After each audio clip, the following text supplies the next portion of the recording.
Hello and welcome to the 5th podcast from Clash Planet. I'm here joined today by Ayden. Hello. Paul. Hello. And Andrew. Using now. My name's Simon. The date today is the 1st of August 2013. We're going to jump straight in it and talk about what Ayden's been doing. Oh, are we? Sweet. What have I been doing? The last thing I did was have a shower. Okay. But before that I was playing... Doesn't look like it went very well. What, No, I in 2013? Yeah. Cool. I think... We normally notice the date on these things. Yeah. I've not noticed that before. You don't listen? It's probably because you've just eaten usually. When you've listened to one of them for like 10 times in a row, while you're trying to upload it. Yeah. Then you're like, oh my god, it's not that date anymore. No, right, anyway, I've been playing the Walking Dead DLC, which is called 400 Days. It's alright. It's not brilliant, but it seems to set out... Are we going to talk about spoilers in it? No. Or spoilers from the last one? I can avoid spoilers from the last one as well. For those that haven't seen it or played it. Like me. I haven't played it through to completion. That's not what I was asking. I was asking for our listeners. Yeah, no, I won't spoil anything. But what it does is it seems to be setting out the path for the next season. It doesn't have any of the characters in it from the previous game, and it's alright. It's like when you played episode 1 of The Walking Dead and you didn't really have a connection to any of the characters because they're all new characters. It just feels a lot like that. There's no connection. Be like, yeah, I'll plod along. The problem is with you saying it's alright, considering how much I ended up loving the last series. I'm like, that is damning with faint praise, if you know what I mean. But you didn't really love episode 1, did you? It was more the idea of whatever I do in this one is going to affect what happens there, like in the future. So are there any moments like that? Oh yeah, it's full of them. Oh, good. At the same time, it's like, well, I don't know these characters yet, so I'm not really that bothered. And I mean, I did the playthrough for it. I put it up on YouTube, didn't I? And what I did is I played through it, and usually I play a zombie game as I would if I was in a zombie apocalypse. But Mike turned up halfway through it and was going, kill that guy. Evil dark side.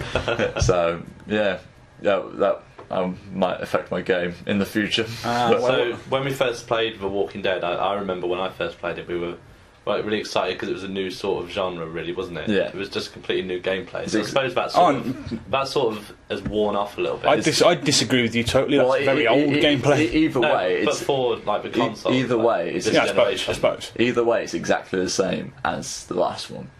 The main difference is in the last one you played as one guy, Lee. Mm-hmm. In this one, you play as 6 different characters. Oh, okay. I really hope they don't do that. And you choose at the beginning of it. It's on a notice board, pictures of people like, as you would find. Survivors board. Yeah, it is a survivors board. Like when the tsunami happened, and you just saw it in all the hospitals in Asia, people putting survivor pictures up saying, "Contact me," or "Has anyone seen this person?" Yeah. It's that, and the person who you're controlling at the time picks up image, and then it tells you that person's story. Okay. And it does that with 6 people, I think. See, what's interesting, I'm really hoping they stick to like a one-person kind of narrative. Yeah, me too. Because it gets you to empathise with people more. Yeah, I agree. But we'll see. The ending of it's quite interesting, which obviously I won't spoil. But yeah, that was quite. It wasn't brilliant, but it left you thinking, I wonder what they're going to do here. So rather than a continuation of the old episodes, it's more of a prequel to the new episode. Yeah. Okay.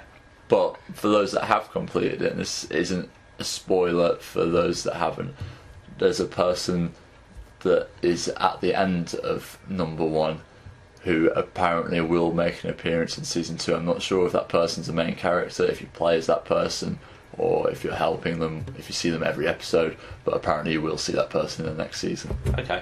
Just a little bit of a teaser rather than a spoiler. And everyone who's completed the game will know exactly who I'm on about. Yeah. But everyone who hasn't is not a spoiler at all, and they won't figure it out until the end. Yeah. So.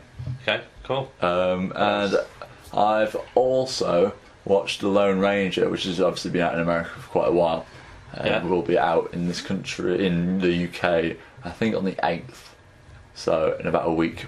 Pretty soon. Yeah.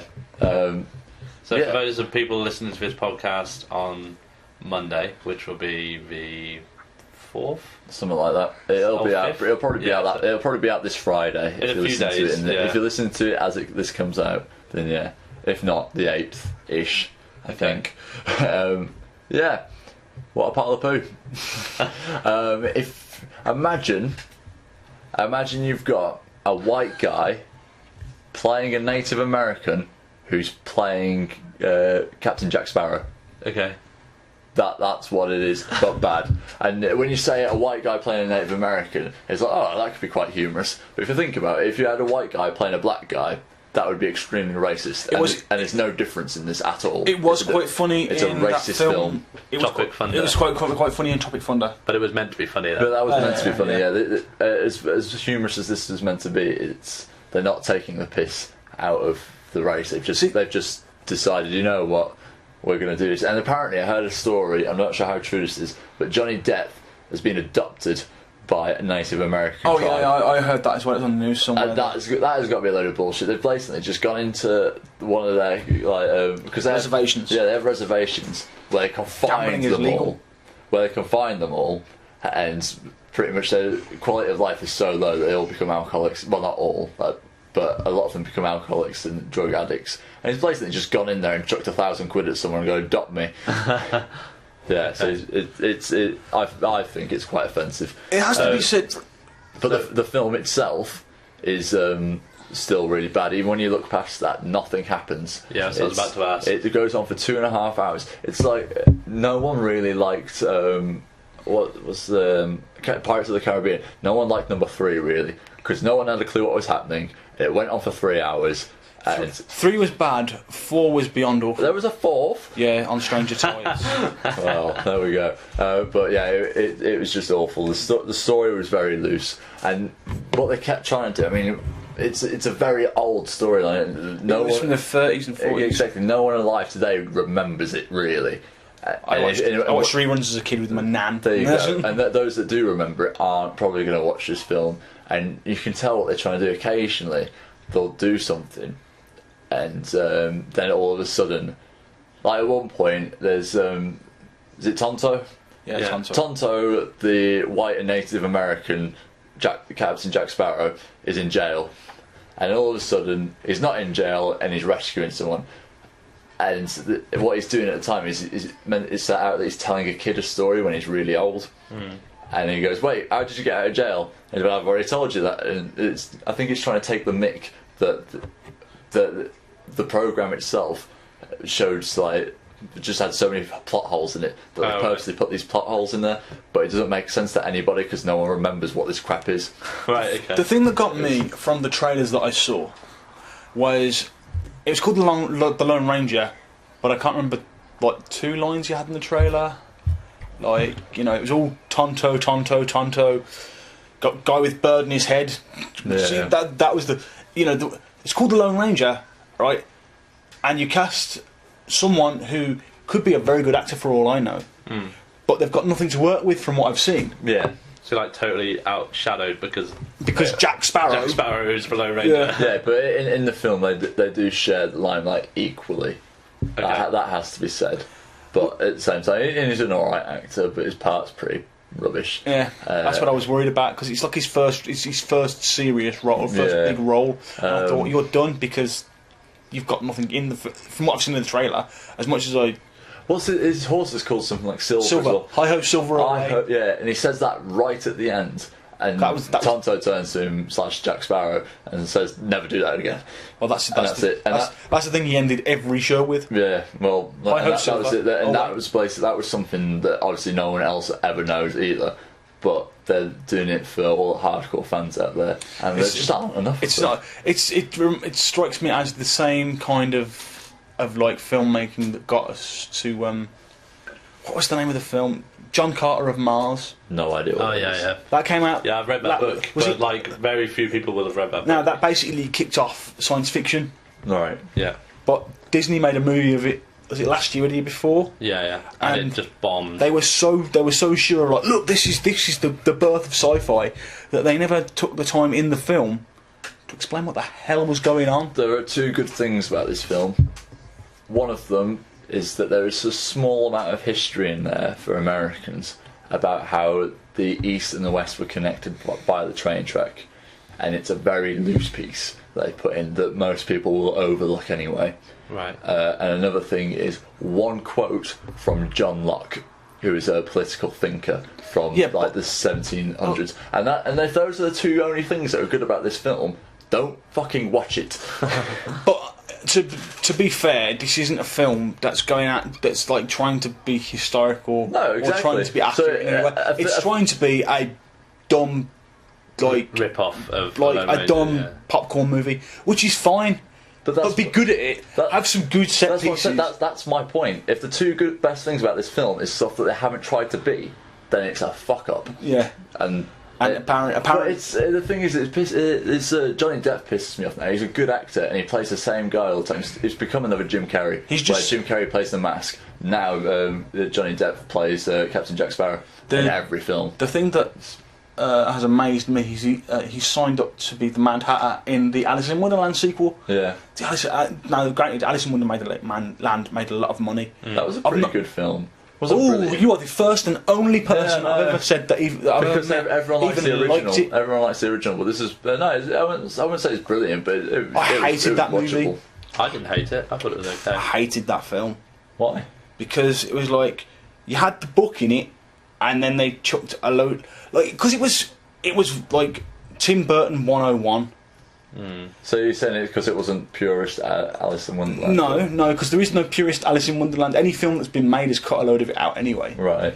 But it was all like, I don't know, you had Tim Burton's wife, whose name I can't remember, in it, and you had... Helena Bonham Carter. That's it. And you had Johnny Depp in it, and it was very like, look what the visuals... It was just so Tim Burton, and I'm so fed up with that. That's kind of what you needed with that film, purely because everyone already knows the stories, and they need to change it up a bit. But in that case... I agree with you that Tim Burton's style is pretty much, you can't tell the difference between one film and the last film he made that wasn't a quote-unquote Tim Burton movie was Planet of the Apes.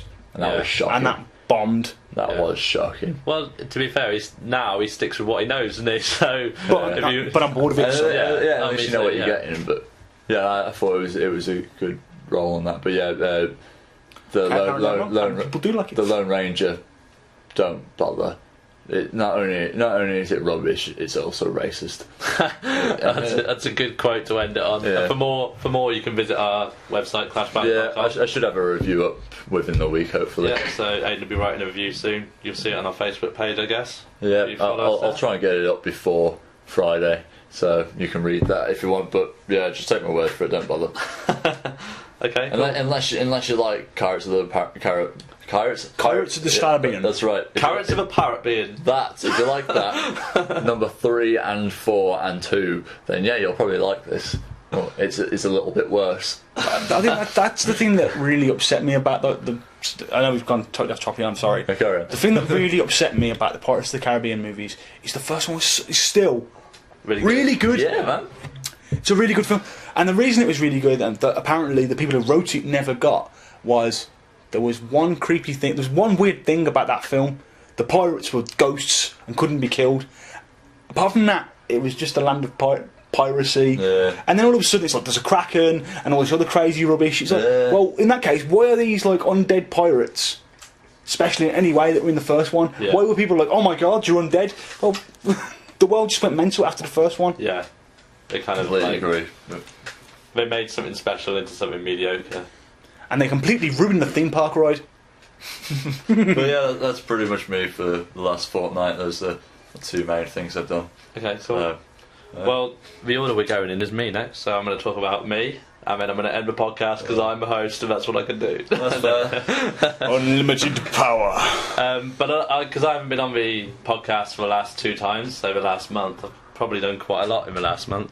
Probably. Yeah, well I have. Yeah, okay. So first of all, I'll just talk about the games I've played, which are The Last of Us, which I've just completed, which it does deserve your 10 out of 10 review, I think. Good. I don't know, there are a few like niggles here and there, but like not worth mentioning. No, not worth mentioning. I mean, the bits.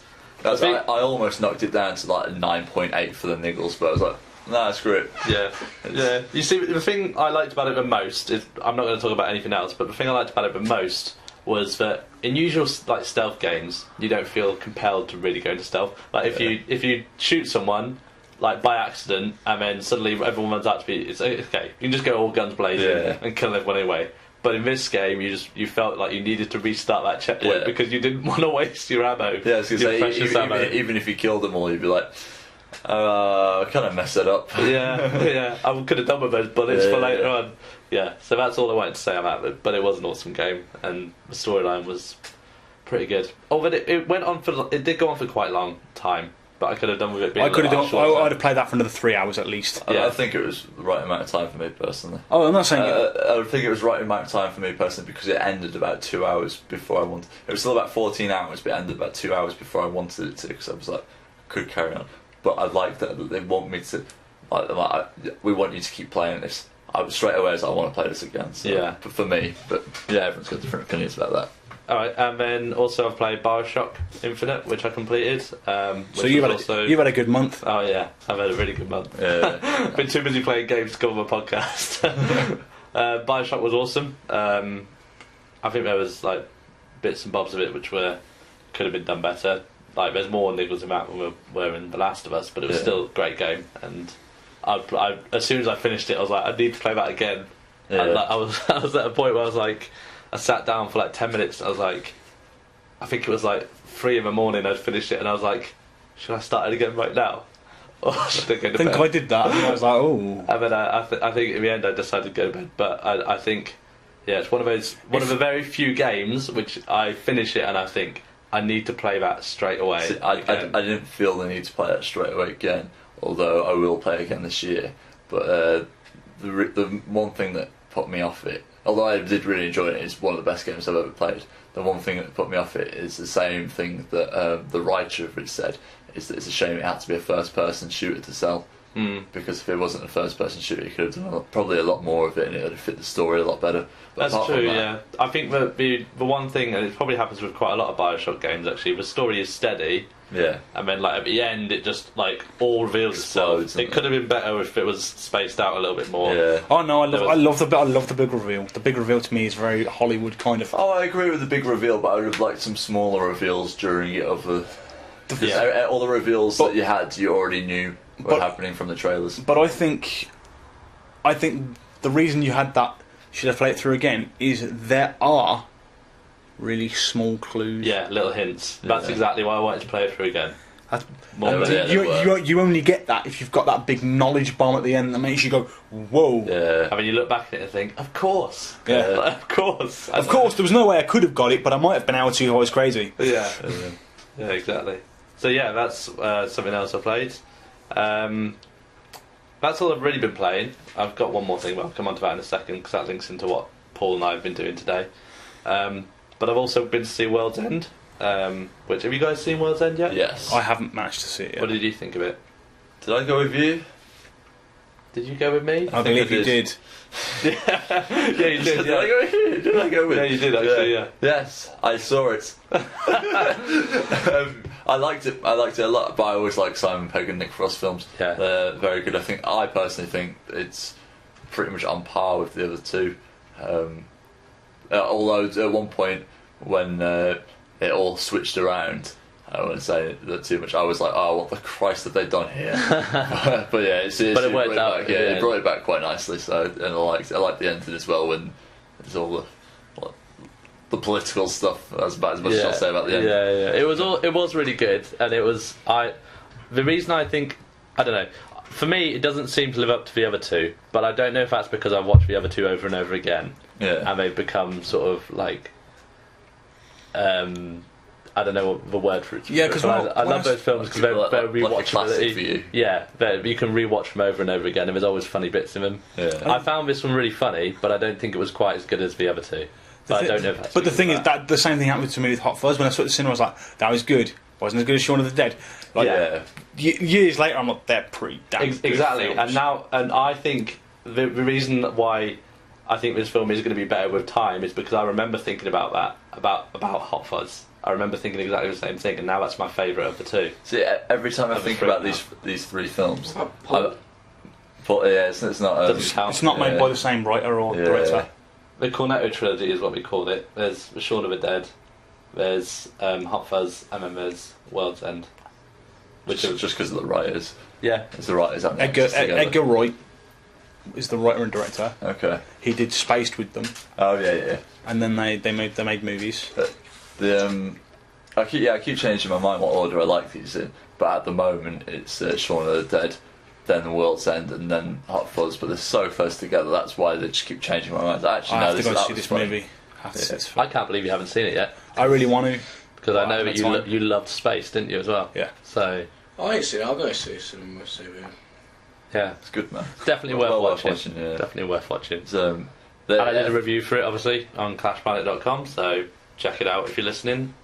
I hope you're listening. I think he might like If you're not listening, then wake up. I think he might have liked it. Huh? I think he might have liked it.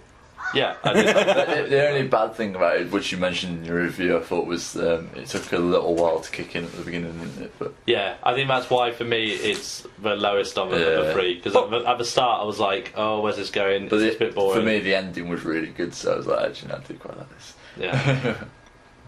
I might have to have a little movie marathon. Then I think I might have to watch the first two and then go. Yeah. I think it would be better if you watched the first two and then went and watched it.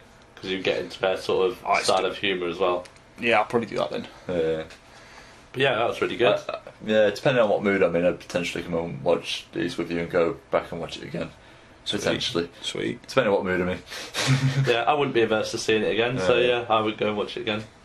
I suppose we could take the Jeff. Yeah, I suppose we could drag him along. You were up for that, Jaff? You were up for that? You didn't invite me out to the last one. Yeah, because we needed to pay. He put it on Facebook. Oh, did I? I needed to pay attention anyway, so I'm glad he didn't come. He's pretty good in films, apart from when his phone goes off.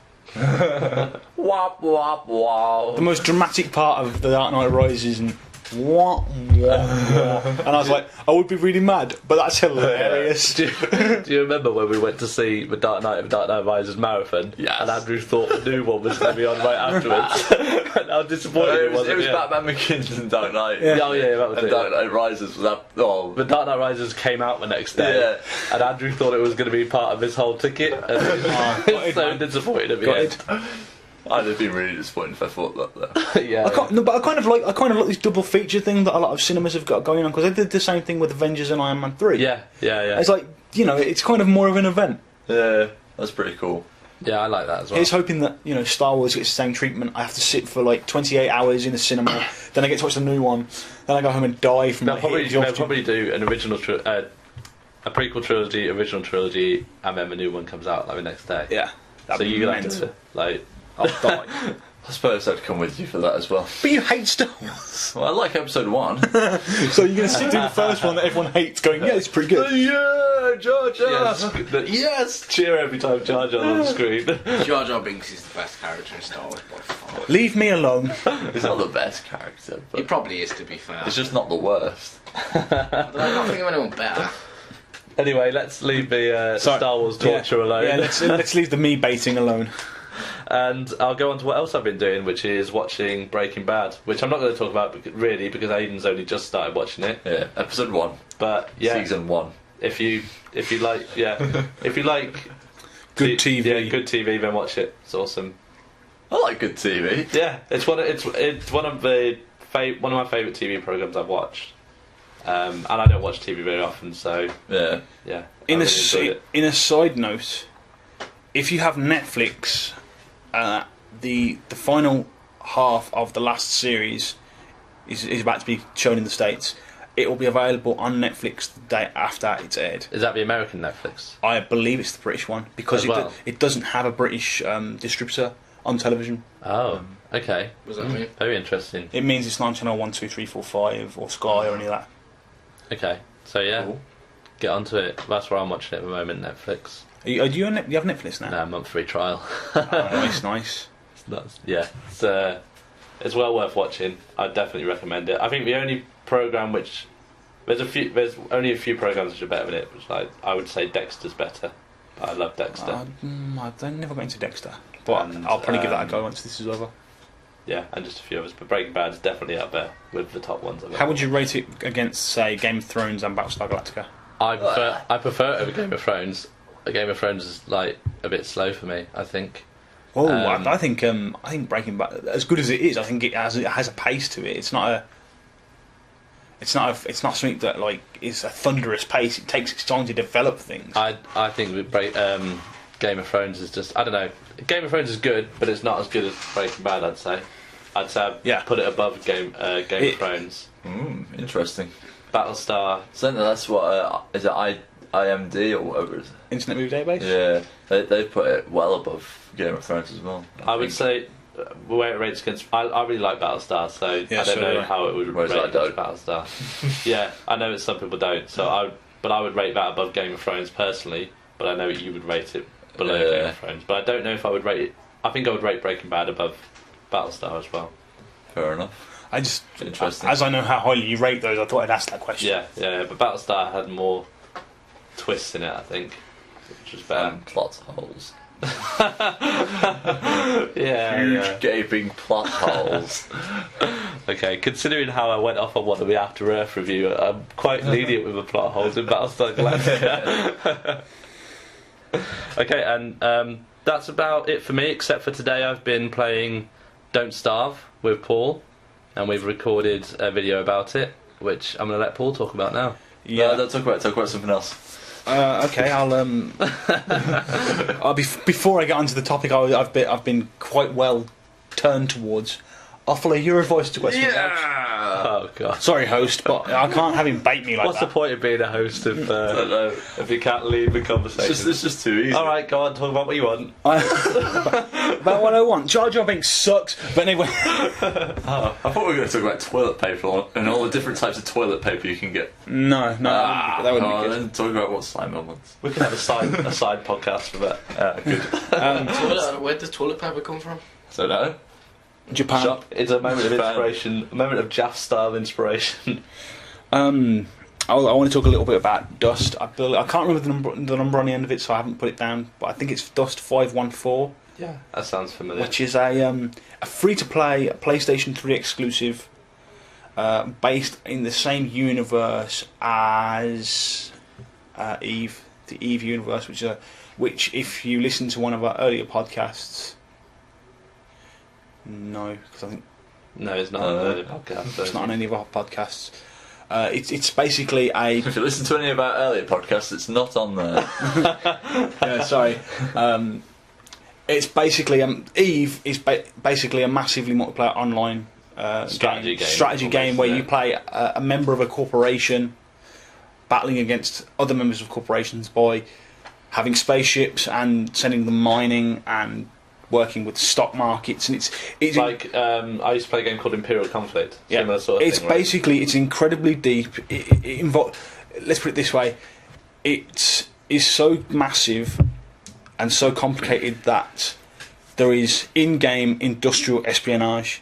Like people will join a faction, sell off a load of stock to another member, and leave, weakening that faction. To the point of, if you apply to join some of the bigger factions, they ask for your email address, your phone number, and proof of your picture ID. They then phone you up and quiz you about the game, and quiz you about the corporation, and if you fail, you are not allowed to.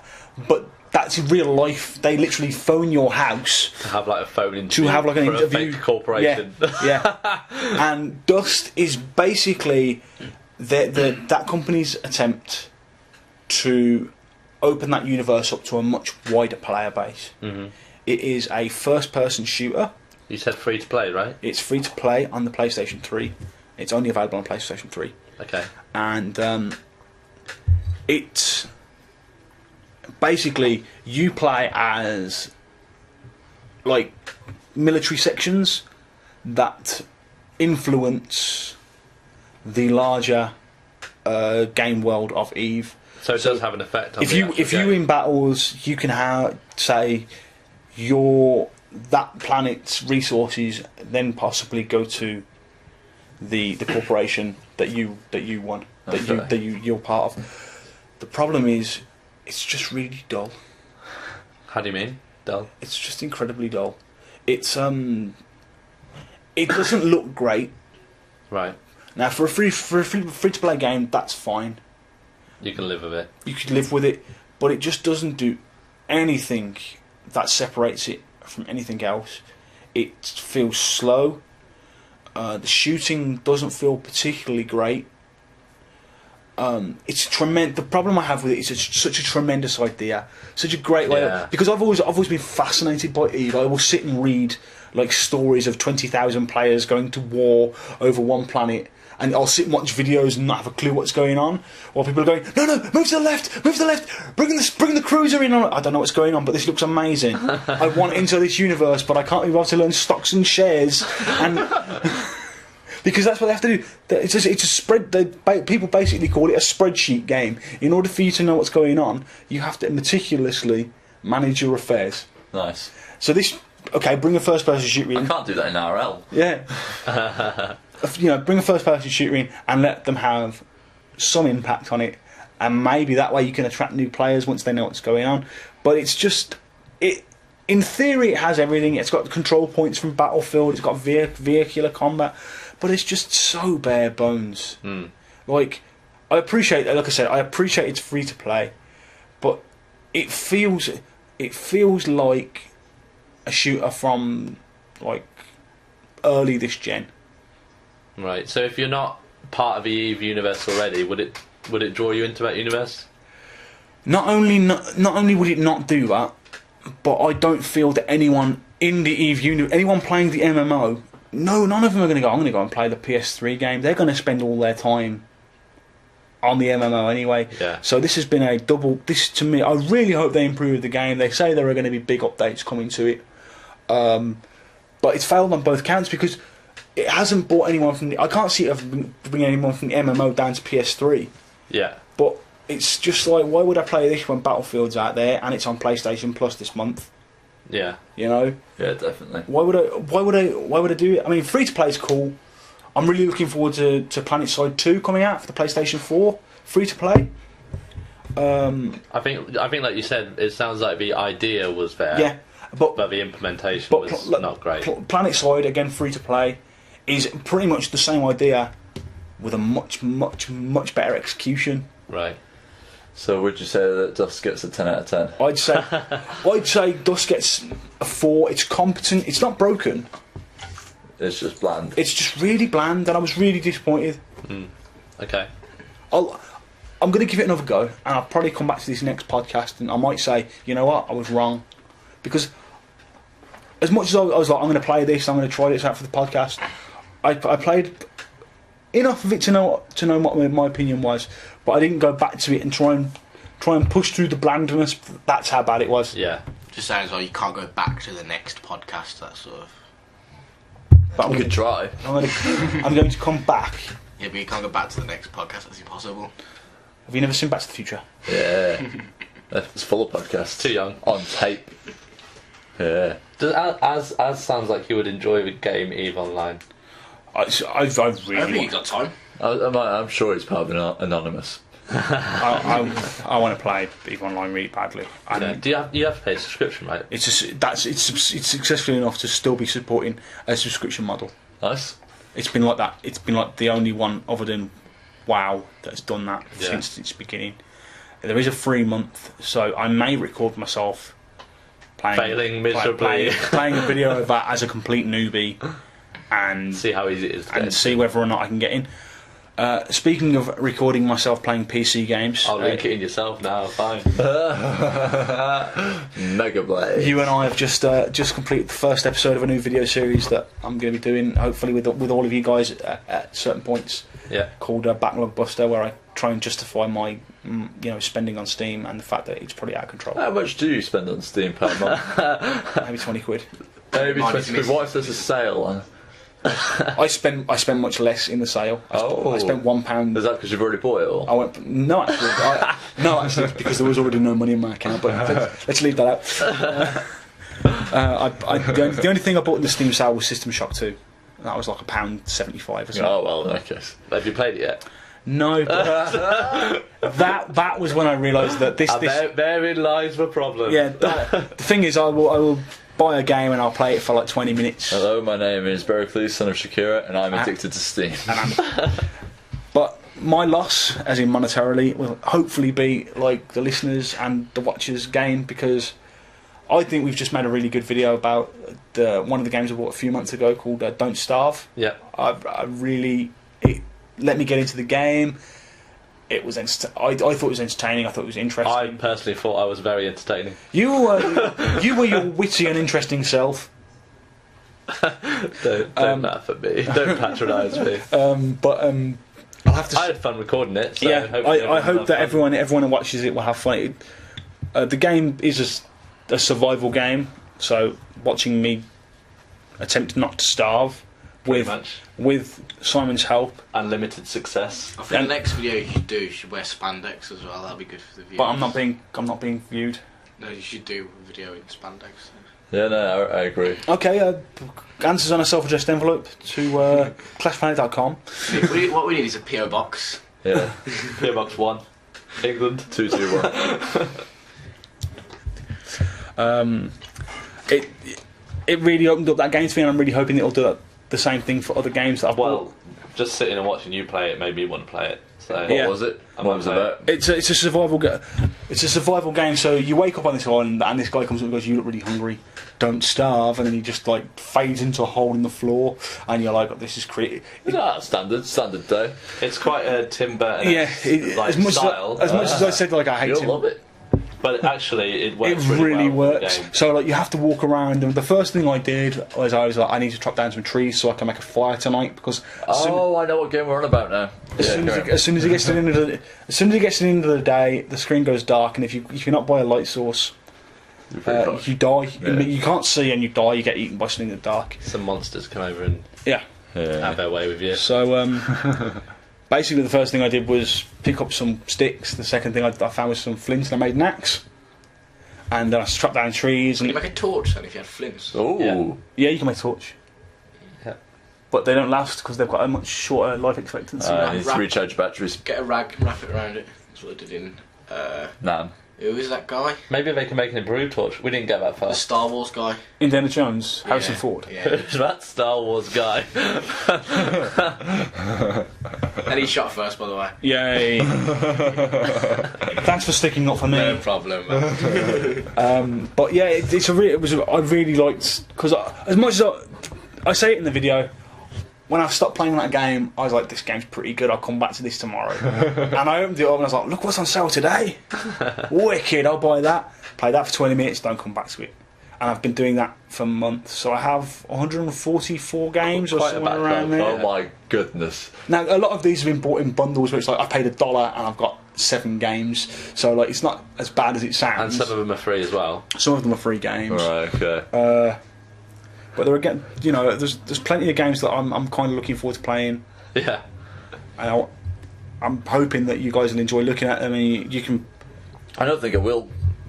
I don't think I'll enjoy it. find them. I'll watch it. I'll watch it. It might even be up before this podcast, is that?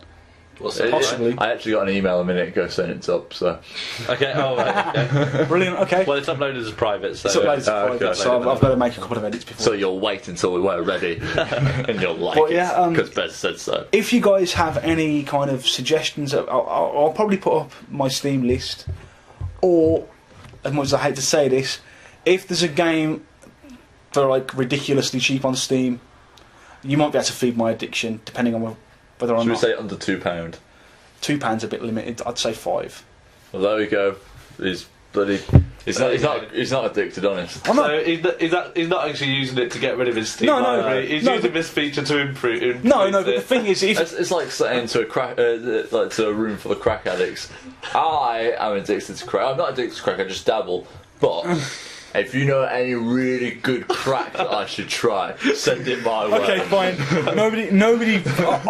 I'll write the list. I'll pay hundreds for your crack if it's good. If you suggest things to Paul now, you're just being an enabler of his habit. I don't want cheap crack. Don't recommend that to me. No, I'm, okay. I'm limiting myself there. I will write up a list of Crack. of digital crack. I'll write up my Steam library, games that I think would be appropriate at least, and maybe you guys could tell me which one I should do next. Yep, suggestions. Sounds like a good idea. On a stamped address envelope. To clashplanet.com. To clashplanet.com. Clashplanet@gmail.com is our actual email. Actually, address. no. For this particular, That is our email address, but I think Paul's about to say something. if you would like to, in fact, I'll save it for my final thought. Okay. Good. Okay, cool.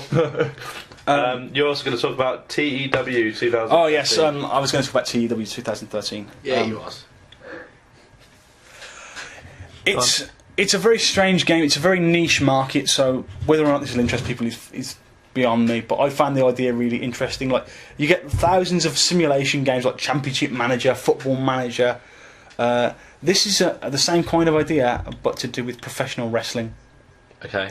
So it's completely insane. Okay. Because you first of all it comes with a list of a load of wrestlers that are made up because they can't obviously use What platform is this? PC.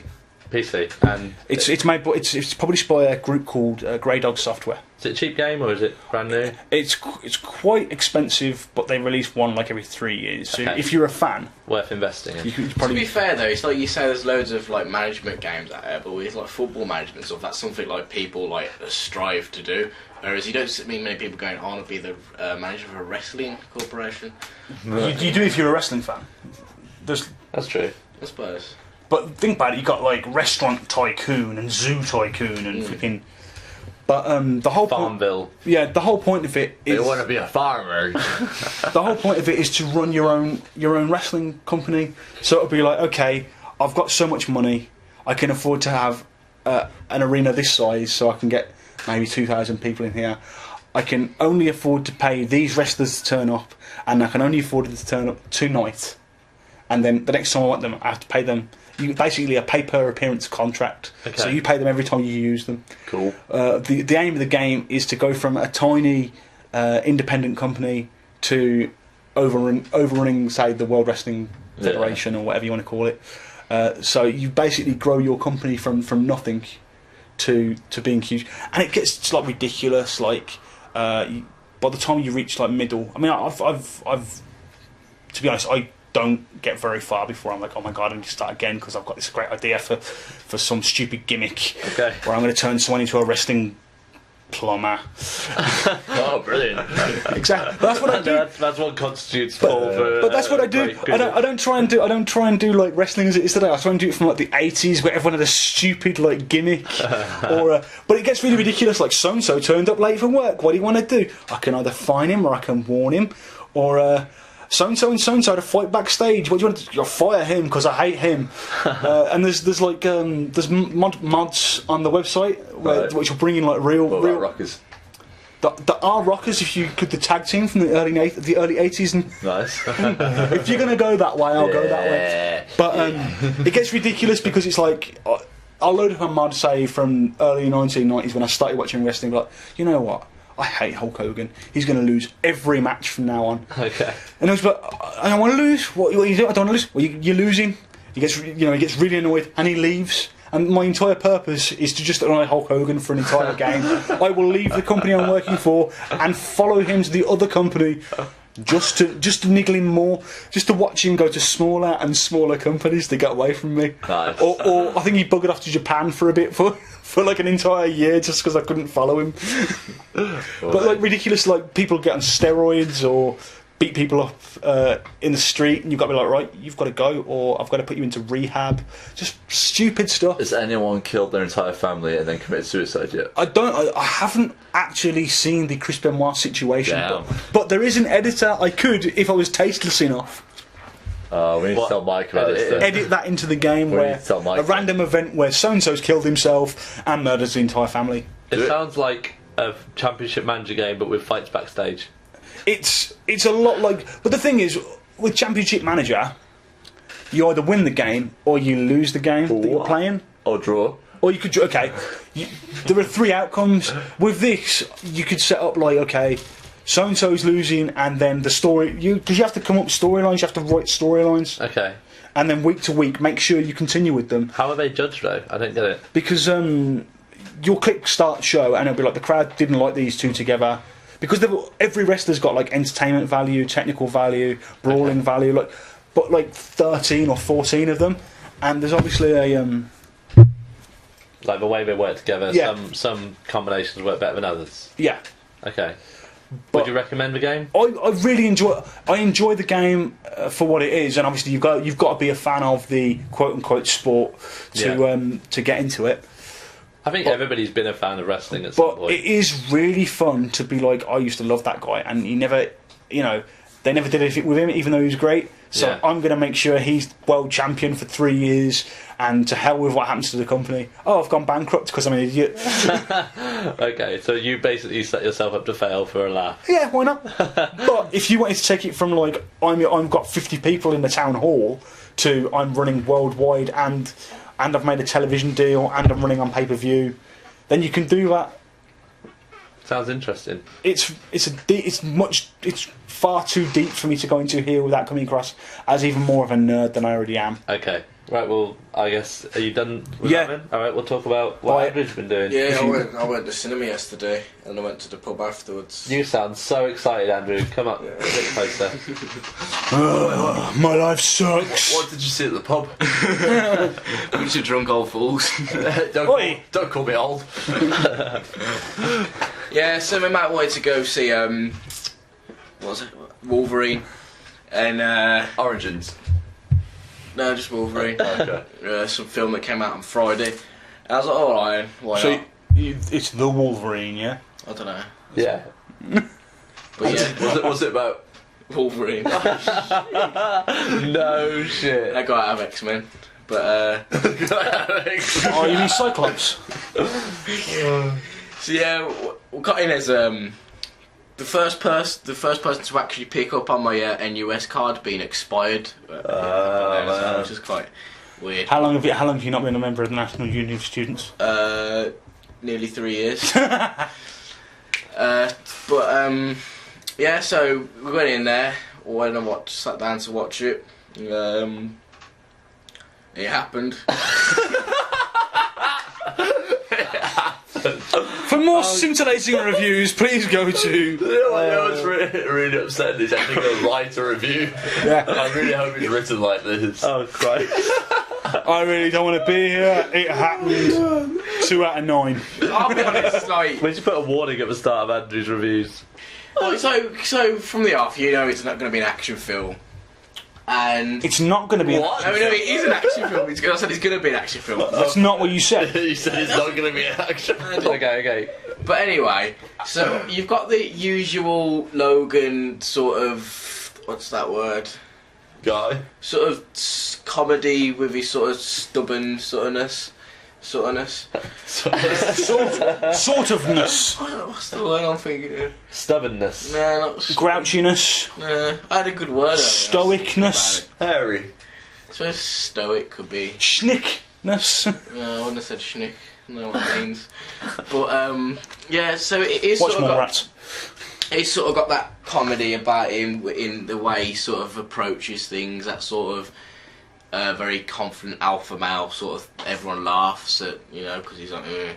And then To give you an example of what I think you're going on about is it like have you seen X-Men First Class? nah, I say. Well, basically, there's a bit in X-Men First Class where Charles Xavier and Magneto go up to Wolverine in the bar in like the 50s. Yeah. And he looks at them and goes, "Fuck off," and that's all he says, and they just go, "Okay," and leave. But like everyone in the audience Laughs laughs. their ass off. Is that how he's funny, or did it? Yeah, it's sort of. I prefer Jaff's description. But yeah, and then apart from that, like for an action film, it was just constant running. Literally, there were people just running across the street of Tokyo for the whole film. It seemed like, and then there was this one guy who was on the. There was like there was a point where he was on the roof in a building. In one scene, and then they've cut where they're running through the streets of Tokyo, and all of a sudden he's on the roof there. And I'm like, how? Is it a superhero movie? Yeah, but he's not a superhero. He's just some guy. Okay, fair enough. And then there's loads of like cliche things, like the sort of throwing that some like romantic bits and things like that, and you think. And then there was loads of bits as well where you could just guess what was going to happen. Like I was sitting there, thinking to myself, "Oh, yeah, I knew that was going to happen." And there was one bit at the end, and I whispered into my mate's ear and said, "Yeah, he's going to do this and this and this." Like 5 seconds later, it happened exactly as I said it would. And then on top of that, there was loads of little movie mistakes and things like that. Like, at the one point, it was on the train, and then she just teleported from one seat to the other.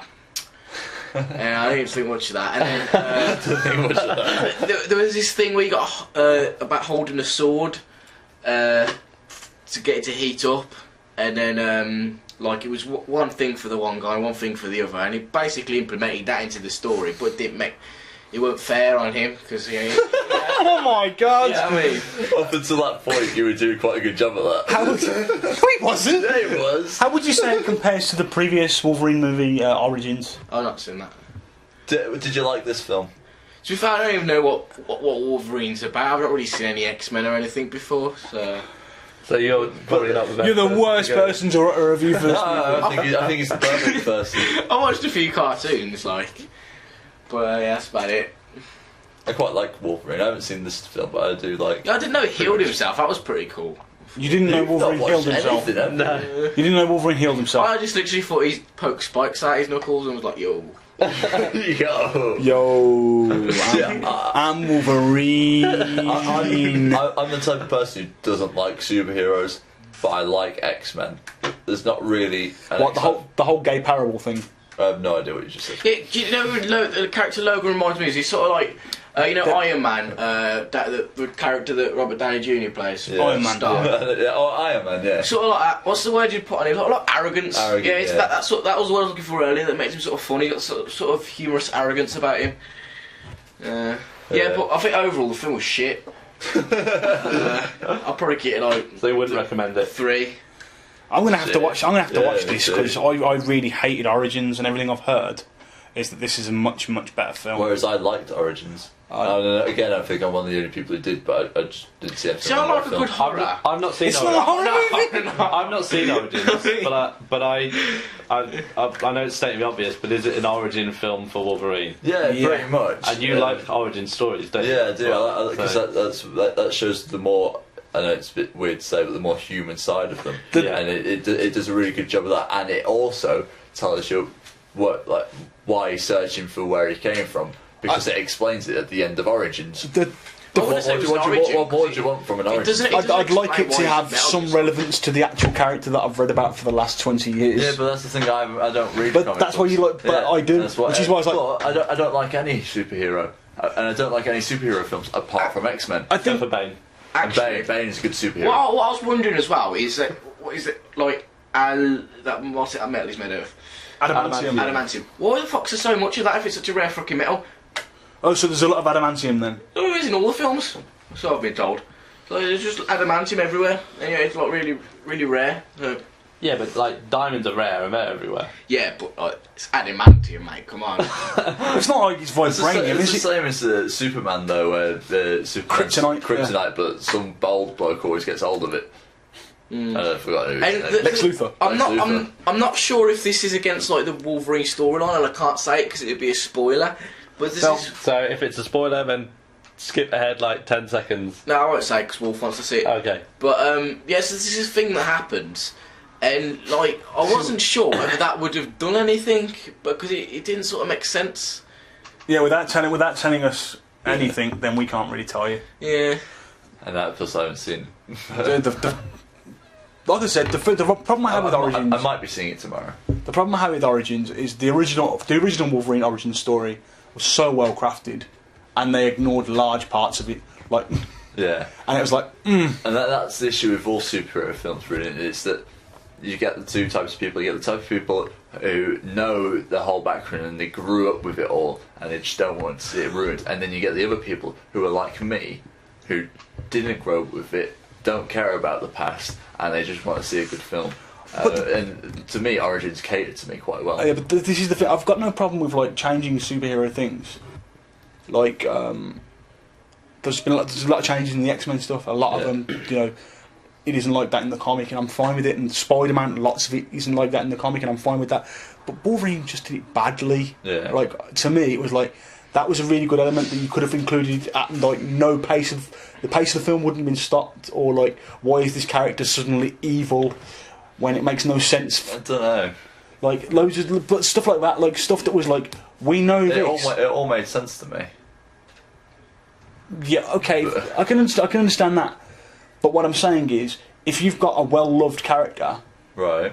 why then change that character to the point of, like, just having the name? Like, not Wolverine's pretty much Wolverine in whatever he's in, but the characters around Wolverine in that movie were like, that's like taking Darth Vader and making him voiced by Macaulay Culkin when he was in Home Alone. I don't understand what you mean. Like That'd be quite making cool, them unrecognisable from the original comics. Yeah, Is that it's what like you mean? Right, okay. all they've got is the name, and that's what annoys me. Just give them another name. Don't give them the name of the character from the comic then. Right. Well, I'd be I see fine what with you're that. saying. Like when Superman used to be I don't- green. Superman was blue. And I can understand Great. where you're coming from, but again, because I That's- didn't grow up with I'm that, not, I don't care. I'm not having a go. I'm just Yeah. saying, like, it annoys me when studios do that. Yeah. And they could just be like, okay, instead of being this character, they're now called Jane something or other. And I can completely understand where you're coming from, and I completely agree. And But Origins did that a lot. Yeah, but like I said, because but saying that Origins for me was the second to worst film for X-Men. I like all the X-Men films, but that was, as long as 3 was the worst. no, 3 was the best. Because I they hate killed you. everybody, I and it was hate you. awesome. That was not bad. There's nothing bad about that. They killed everybody. 2 And was that, the best. That took some bloody balls to do that. Because you know what? You're killing half your superheroes, and what? You're going to tell me what First Class was the worst? Yeah. First Class was the best. And there's one main That's thing. only because of a one There's thing. one main isn't thing, it? Yeah. and it really winds me up that they show who's the bold bloke. Xavier. Yeah, the guy in the chair. They show him Professor getting X, shot yeah. before they've met the Phoenix. Whereas in the earlier films, they show him walking. First Class has nothing to do with 1, No, 2, but and 3. they do. They don't? Yeah, Yeah, I know what you're saying, but they do because they use the same actors, and When do they use the same actors? they do. It's all connected, man. You can't. They do because they use Logan, like Wolverine. And I know you're going to That's say that. I one. know you're going to say they reboot it all the time, but if they're going to do that, they need to change their actors. 1, 2, and 3 are one thing. Yeah, First Class and the upcoming Days of Future Past are a totally different thing. they're not. They've got They're the same X-Men. characters. Okay, then in that case, there's been several hundred comic books where all the X-Men have died at the end, and then the next week it's like, okay, we're starting with But story. they're comic books. These aren't films. But they're films of comic books. Comic books were films back in the day, you know what I mean? Doesn't matter. This is what you're doing today. The people don't know that these aren't connected. So They therefore do. They don't, man. Fair enough. I don't think they made it clear. I think they not sold clear it as at a all. prequel. In that case, then they did a poor job because it's not a prequel. Because Yeah. large parts of the first X-Men trilogy don't make any sense. Then That's why Ayden hates it. Yeah, no, Well, because it is part of it for me. it's not part. That's what I mean. me, it is. To the studio and to a lot of people, it's not part of it. Is what I'm saying. Then they should have made that perfectly clear in all of their trailers that this is a complete reboot. And the only way to do that is by changing all of the actors, like they do in all the Batman films. Every time they reboot Batman, we'll change all the actors. You're right there, but They don't do that because they're afraid it'll sell without Hugh Jackman.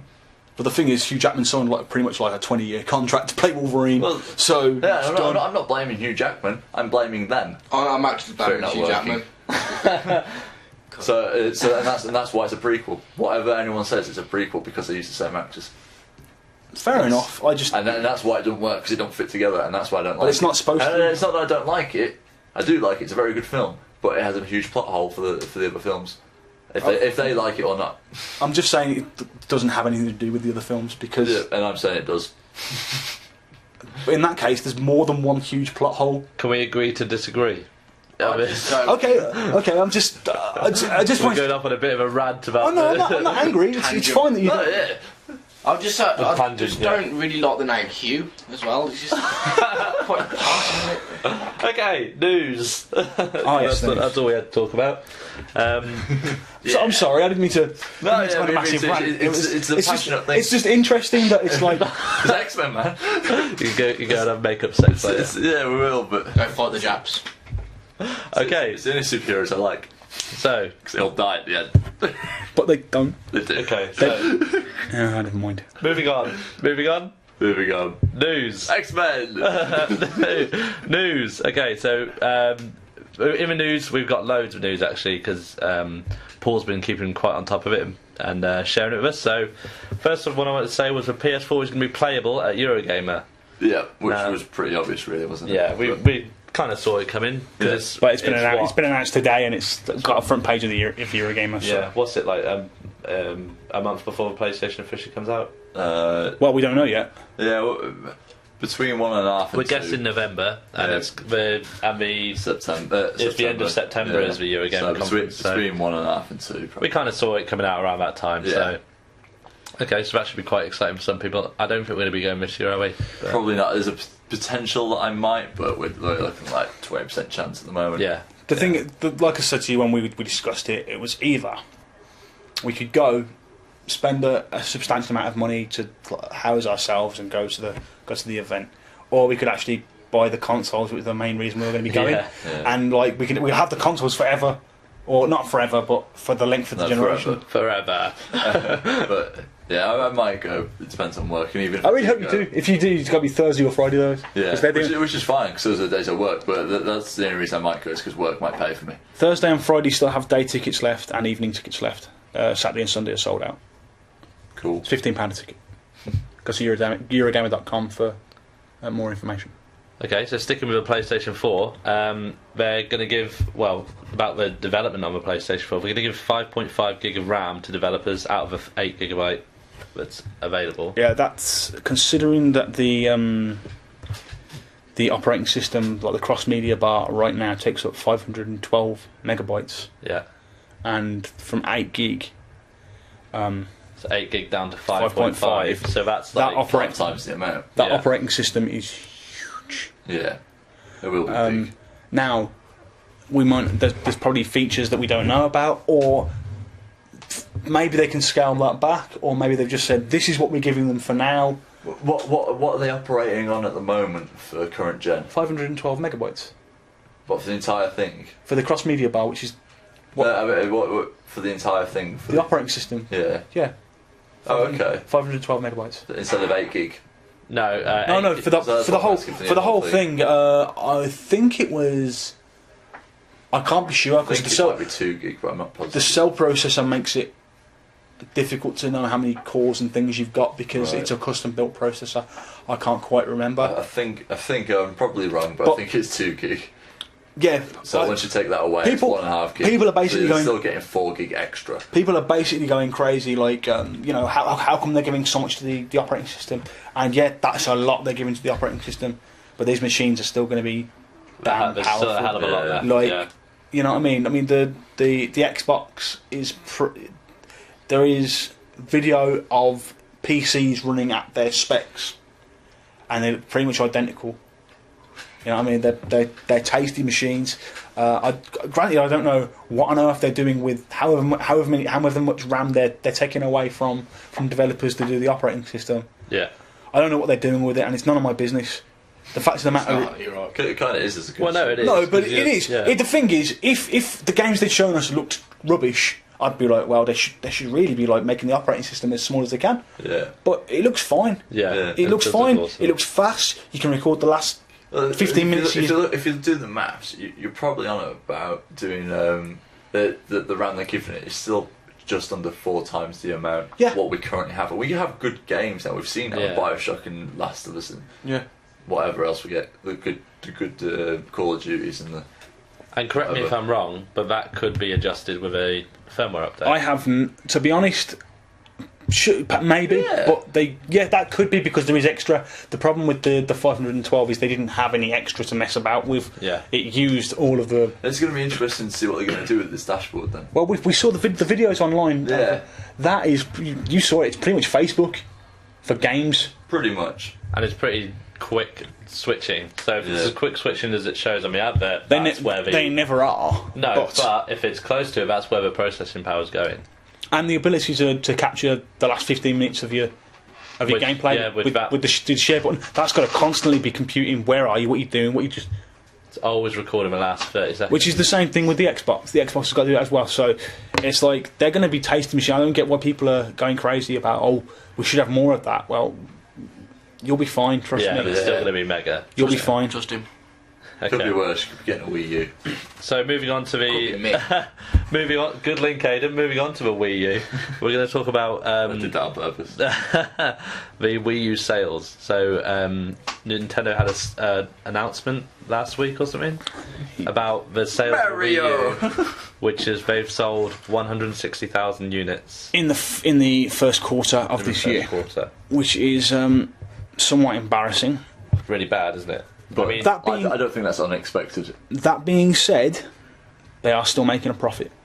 right, okay. They're still making a profit thanks to massive sales of the 3DS. Oh yeah, the Nintendo Nintendo overall. is Wii U though. The What's the Wii U doing? What's the 3DS doing? No, what's the Wii U doing? Yeah, but the 3DS is Nintendo. No, but he's No, what it what's the means is, Wii like- U? Oh, the Wii U is doing terrible. Yeah, so Right, it's making a loss. then, So, yeah. so But for that's taking a loss, and Nintendo are still making a profit. but my point is that next gen they should just leave this race as soon as possible and maybe go back to what they were good at, which was handheld consoles. Well, it's- They're still in the handheld console race, and they're still making. And they're doing well at it, so just put your money back into that. 'Cause it seems to me like what they've done is they've brought out a next gen console before the race has even started, and then made it all HD, and then told people to put this controller in front of their face, so they're not watching the HD TV. Yeah, but what I'm saying is, they might be losing it on the Wii U, but they're not in danger of dying off. No, I'm not saying that. That's what I mean. So they can do what they want. Yeah, I suppose. But I mean, stupid. yeah, it's ridiculous. But keep in mind, like this time last year or the year before, the 3DS was in exactly the same position as the Wii U. It wasn't selling. The Vita was crushing it. And The Wii U's not making a comeback, man. as soon as they get a couple of Mario games out on there and a Zelda game, No. it'll sell. It won't make gangbusters, but it'll make its money back. But it's not making a comeback. What do you mean? Into the it's not against Microsoft and Sony? How embarrassing! How embarrassing is it to be in last place of a race where the other two horses haven't even started yet? They're not in a race with them. It's the next gen console. Yeah, but the thing is, the Wii was never a competitor to the Xbox 360 Yeah. or the PS3. The But Wii U people is bought the Wii. yeah. That's what I'm saying. No one's going to buy the Wii U. I think they will. Well, they've had it out for what, a year, 2 years? Is there a load of Mario games on it? Is there a Zelda game I on don't it? know. I don't look at it. It's crap, it's been out for less than a year because we saw it a year ago. and it's dropped in price twice. I'm just saying that as soon as Nintendo get their franchises on it, it will sell. It won't. Okay. I do agree with Paul in it this, won't- is that people will buy a Wii. They will specifically buy a console for the games. That's think what- that- Yeah, I am not- a few people will, not many. I don't think Millions will. millions isn't many. Millions is enough. It's better Yeah, than it's 100, enough. it's better than 160,000. You're calling you're calling it a race when it's not a race. It is. They have no intention of going after the same people as Sony and Microsoft. Not anymore. They didn't in the first place, because if they did, they'd have been like, well, we If they can't. didn't, why are they releasing stuff like COD on it? Because they can. Because people will make To be it. fair, we never had the same audiences as the 360 or the That's the PS3. audience there. No, that's the argument he just said. But that brought you something new to the table. This really hasn't. It's brought you a tablet with a screen on it, and it's not brilliant. I'm not denying the fact that it's getting its butt kicked now. He's just saying that he's not in Isn't the there race. another? It's not Isn't the same there audience. another piece of news about the Wii? Yeah, But yeah. it's- We'll get it's to no- that. Yeah, it's no longer being sold at Asda. Oh, which is look the at that. British part of Walmart. For the remainder of the year. But I think they will bring it back once the pet sales. Once the games are in. But that does show you. It is a bad that does sign, show you yeah. something. Oh, doesn't it? yeah. That I am if, not- if one of the biggest companies in Britain doesn't want to sell a console because it's not making them enough money, then it tells you something. Oh, I'm not. Like I said, I am not saying they're going to be like they're going to smash Sony and they're going to smash. They're going to go third, and they're going to be happy coming third Yeah. because they'll make enough money to do what they need to do, which is go okay. Unlike Sony and Microsoft, they're not losing any money on the Wii U. Right. Every box they sell is profit. Yeah. Sony and Microsoft, if I was just going to buy a PlayStation 4 and not buy any games. and not buy any games, Sony lose money. But no one's going to do that. True. And people are going to keep buying games for those consoles. People aren't going to keep buying games for Yes, they in will. the same way that people didn't keep buying games for the Dreamcast. Well, no, that was because you could just burn anything That's onto because- a disc and play on the It Dreamcast. wasn't just that. was mostly. That was- it's because they didn't have enough games. They had the standard Sega games, and that was it. I'll tell you what the That's the same with I'll tell you why the Nintendo. Dreamcast fails and why there is a chance the Wii U could fail. Third parties should be like, no. EA never bought out a Dreamcast game, Yeah. Yeah, and they've also stopped making games for Wii U. Yeah. haven't they? So so that's where it could be The in Wii trouble. U will die, man. I'm telling you, the Wii U will die. I think once they get a Zelda out and a Mario, I'd bet you a Wii U on No, it. it's not that though. It's the family audiences that buy it, and they're not like looking at what you're looking at because obviously you see it as crap. But all Nintendo would do is got to bring out this family slogan bullshit, and they'll be jumping back on it. It'd be the best selling thing at Christmas again.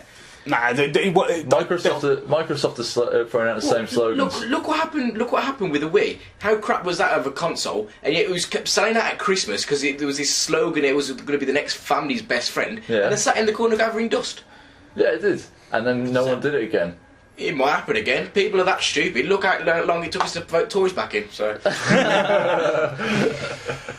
That's a fair point. all I'm saying is once Nintendo get their actual the things every Nintendo fan buys, they'll be all right. I'm not saying they're gonna make a shit ton of money. I'm saying that as much people are doom and gloom on Nintendo, they'll be okay. If they weren't making money on the 3DS right now, if they were losing money, they'd be in trouble. let's be honest. Nintendo makes. Oh yeah, I'm not saying Nintendo's in trouble. I'm saying the Wii U's in trouble.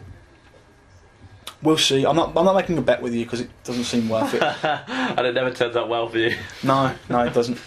Okay, well let's move on from that, and we'll talk about another console, Microsoft, which They're going will be boss, man. allowing Microsoft will be allowing me self-publishing on Xbox One, and it's going to be a dev kit. Yeah, So that's pretty, gigantic. pretty huge news considering that PlayStation came out with their conference and said we're going to be the number one place for developers. Yeah. Microsoft come back and said, actually, maybe you're not going to be.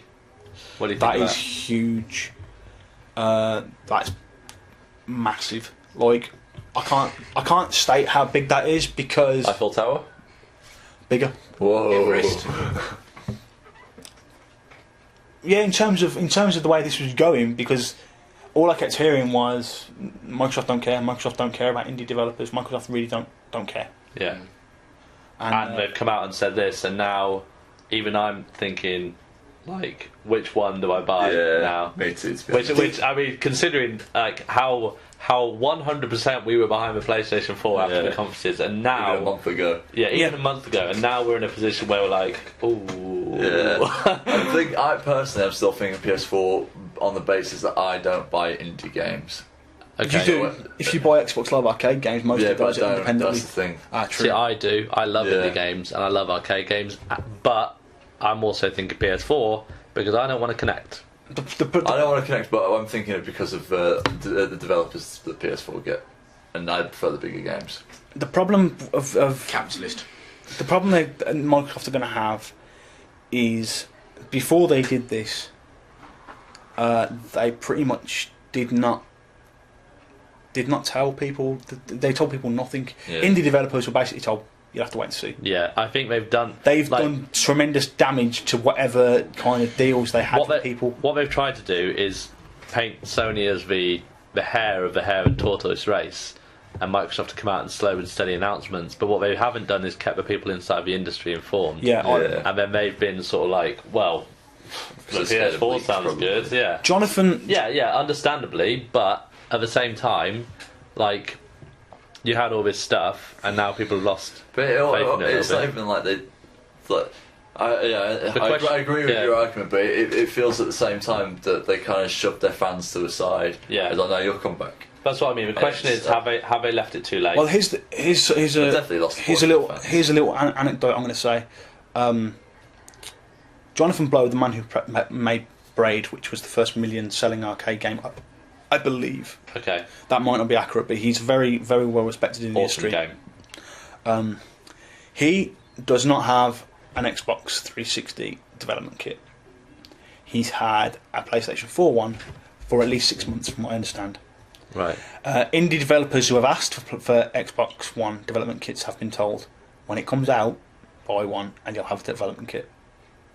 Okay. Which means you can. You can make you. Fair enough, you can do it. You can do it, but it sounds like we can do it cheap. But that means that we're gonna have to wait for a long time for indie games. Yes. On Xbox. See, going back to the race thing, it feels like someone's put them on the line.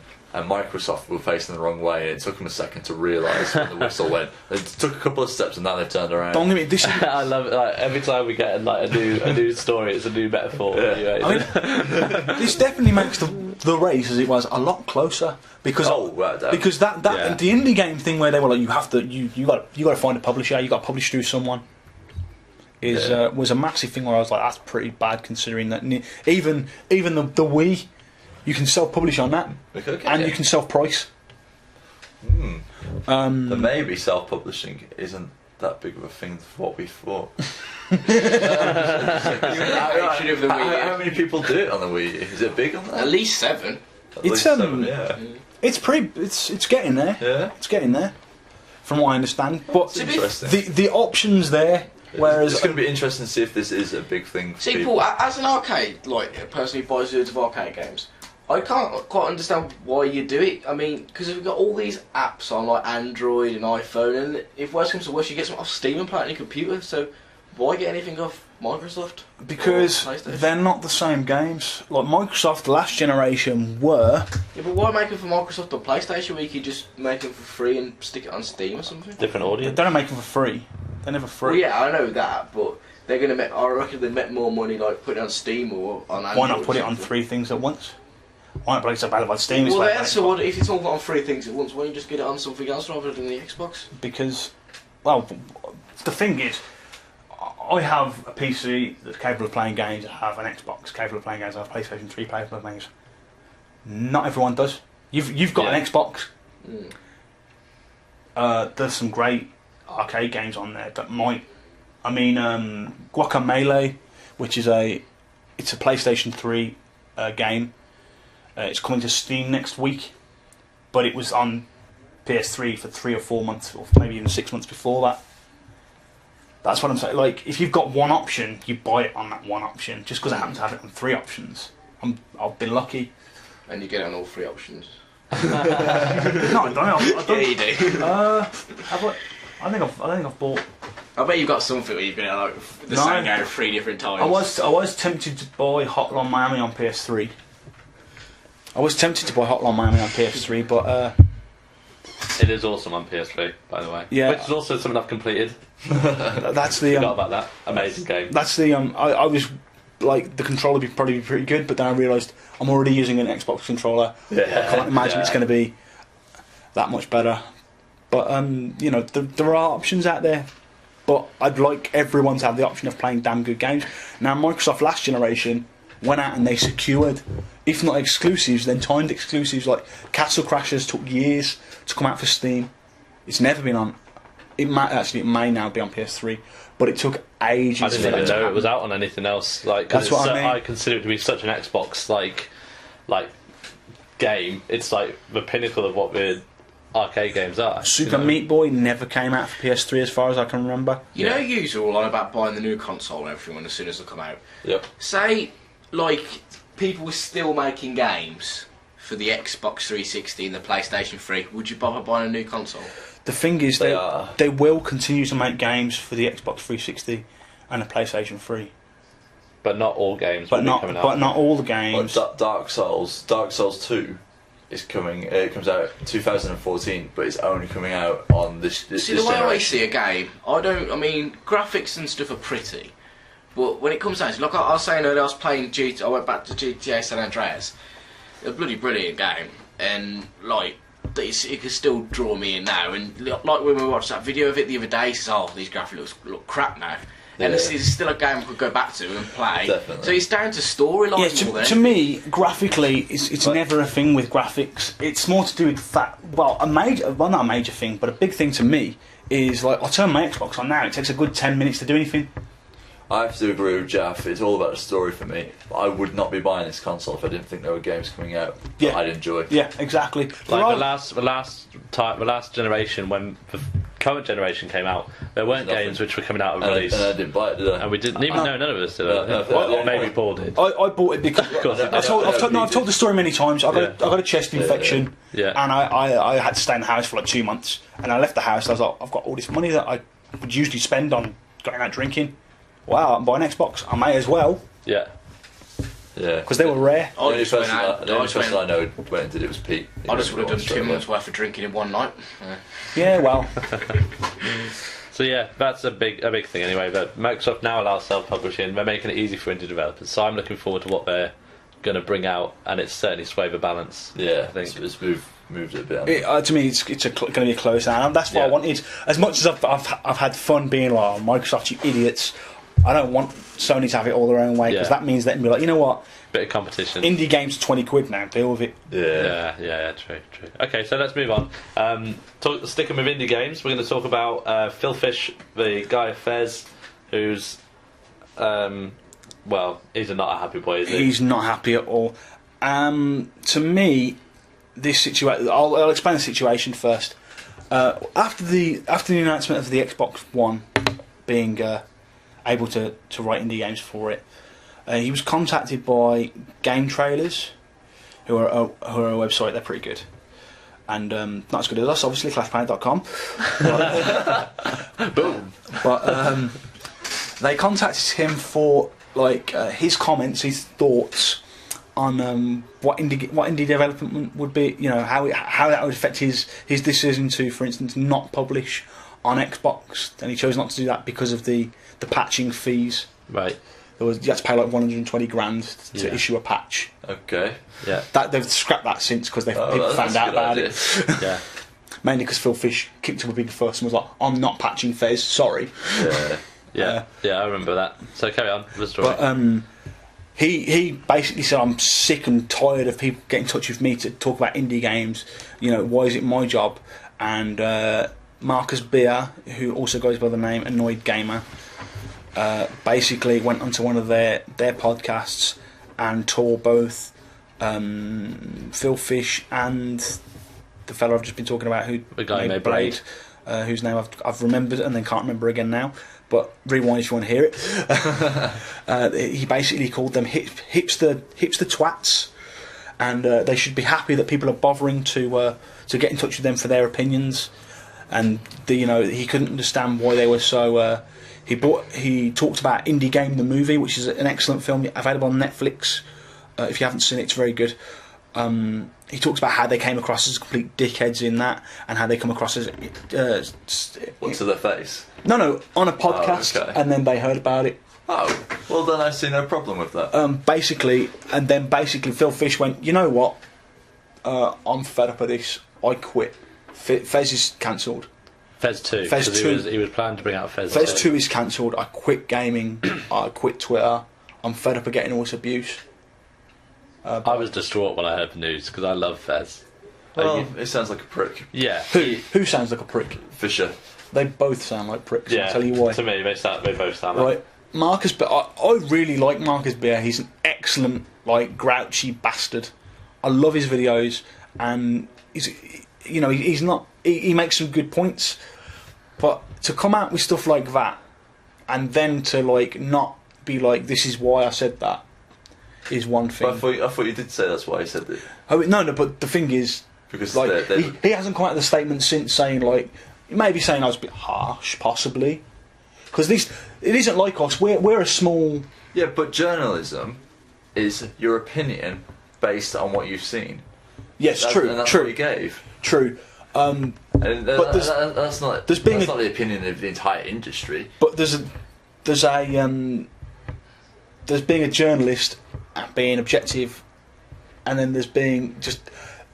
I left out quite a lot of what he said. Yeah. Let's put it that. It was a good 10 minutes of fuck you, fuck you, fuck you, fuck you, But fuck Jeremy you. Clarkson's like that all the time. Yeah, he's also a knob. Yeah. He is a knob. But people don't quit their jobs over what he says. True, but let's be fair. Phil Fish, he said some very inflammatory things. He said the entire gaming industry in Japan was a load of shit. He's told people to look at their lives and then look at his and go and kill themselves. Yeah, he sounds like a prick. He said all kinds of shit, but the thing is, he's one bloke. Yeah, exactly. He makes that game. He puts it out. He puts it out in the world. He's one bloke. You know what I mean? And because he speaks his mind, he gets a lot of shit constantly. And like people are like, why did you quit over one bloke saying this? Yeah. It's not just Marcus Beer might have been the tip of the iceberg, but I guarantee if you've seen, you know what an iceberg's like, you got the thing you see, and then underneath the sea is like a I think everybody understands the phrase tip of the iceberg. Well, see, that's why I did it for Jaff. But you know what I mean? Sooner or later, you're going to be like, well, why the fuck am I bothering to put things out for these people? Fuck them. I agree, he's a bit of a tool. I agree, none of them are in the right here. But I think the point I'm trying to make is, why are people such dicks on the internet? Because that's just what they do. There's no law there. It's the wild, wild west. It's fine everyone saying, well, you know, Phil Fish is a dick. Yeah, to be fair, I'd sort of take his side. If I was getting constant bullshit, I'd just be like, fuck you, stop, I'm going out. Yeah, I probably would as well. But the thing is, he won't be getting constant bullshit from his fans. He does. Really? He got a lot of stuff because he kept saying Fez is coming, I'm working on it. This is the release date. It's not final. But then people would ignore it's not final, and they'd be like, where the fuck is it? Where's our fucking game? Where's our fucking... It's like, it's not your game until I've released it, so calm down. Yeah. He got a lot of stuff from his fans. He didn't come across particularly well on Indie Game the movie. Why? Same as the Super Meat Boy boys did. Why did he not come across well? I think he's antisocial. I think he's got some antisocial thing. Bipolar or something. Or bipolar. He comes across as though he loves what he does, but he hates the stuff that comes with it. Right. Like he needs some sort of like media team or something to block him out. But he's one bloke. Yeah. But he must have made a lot of money from Fez, and if he brought up Fez 2, he'd make a lot of money from that. And then he'll be able to. I think he'll be back. Yeah, without a doubt. Right, he'll calm down. It'll just be time. It's a shame what he needs is a Charlie Sheen moment. That'll sort it. Well, this was pretty much it. Come back, he'll have Tiger's blood, he'll be winning. God knows. But you know, it just made me think, like, all right, because at the beginning I was like, what a dick for Phil Fish for quitting. I was like, why quit? Why not make your money and then laugh in his face? But at the same time, if you're going to get it in the neck all day, every day, if you're going to like. Because it's not like, I mean, as much as like Marcus Beer said some harsh stuff. You'd not be married without getting to sex, wouldn't it? Eh? No, sorry. It's not just him, is what you mean. It's not just Marcus Beer. Marcus Beer might have said some stuff, but he didn't go and hope your mother dies of cancer and stuff like that. Yeah. Which, you know, he's retweeted tweets that are just like, you're a cunt and I hope your family die. And stuff like that, just constantly. Yeah. And it's lovely. Like, well, why do that? Who does he work for again? He works for himself, Polytronic Games. No, the guy... Oh, Marcus Beer? Yeah. He works for Game Traders. Why aren't they pulling him and sacking him? Because they're standing by him, because he only said his opinion. Yeah, that's my argument. Don't use that against me. But at the same time, isn't that his like sort of quote unquote character? Yeah. That's his. Well then don't take it to heart. Yeah. No, but he doesn't play it like the angry video game nerd or Yahtzee. I think that's him. then that's down to his publisher to monitor him and make sure he don't go overboard. But the thing, you have one or the other. You either censor him, or you allow him to do it and you don't get your games. Choose. But the thing is, I think they're both being idiots. I think they are being idiots. He was an idiot for saying it. I agree with you. And he was an idiot for quitting over it. But the thing is, game traders. You can't control one guy who makes a game what he does. A guy who works for you can control him. But you don't want to, because how many hits has it got there? Well, there you go. So make your choice. You either have a game or you don't. Now, news. I did have one more thing to say, but never mind. Sorry, man. Let me just throw you off. Game trailers have actually Cliffy B, who do you know Cliffy B? I've heard him. He used to work for Epic Games, and he was the lead. That's why I've heard of him. The lead on the. Oh, he wrote an open letter to Phil Fish asking him to come back to games. We need your type of people here, and basically the internet taught him a new one as well. You know, the guy made the game. Well, the guy headed the Gears of War games. Yeah, God bless the internet. So let's move on. Yeah. I think we've been quite lucky in our comments so far. Yeah. All of ours have been positive that we've received our All feedback, 5 of but- them. Yeah, something like that. Yeah, I was gonna say, I think like the most anyone's watched of any of our videos is about 100. So But we do love to hear the comments, so Yeah. keep them oh, coming in. Yeah, definitely. We'll respond to as many as we can. At the moment, all of them. Yeah, at the moment we respond to all comments. Yeah, I think until we've got like 1,000 people, it's going to be all of them. Speaking of which, let's say hello to the Japanese guy who liked us on Facebook. Oh, I forgot his name. I don't Find know. it. But Paul was like, where's this Japanese guy come from? Japan. And says Japan. No, because I don't know anyone who's of Japanese origin. Okay, well, we'll find his name, we'll say hello to him in a bit, shout out. But we'll move on first. We'll go on to... Kaio. No, wait a minute. Kaioi Bando. Can I read it? Let's have a look. Yeah, I'm going to Kaio. Yeah, my apologies if this Kaio comes Bando. across as really badly. Because we don't- Kyohei Bandu, I guess. Everyone else have a guess. One of us has got to get it right. Kyohei Bando. Don't you dare. Jeff Bridges. Oh, it's gone. Yeah, you can piss off. You're going to try and break me. No, I wasn't Ayden. All right. That's the wrong thing. No, that was That right. was it. Oh, is it?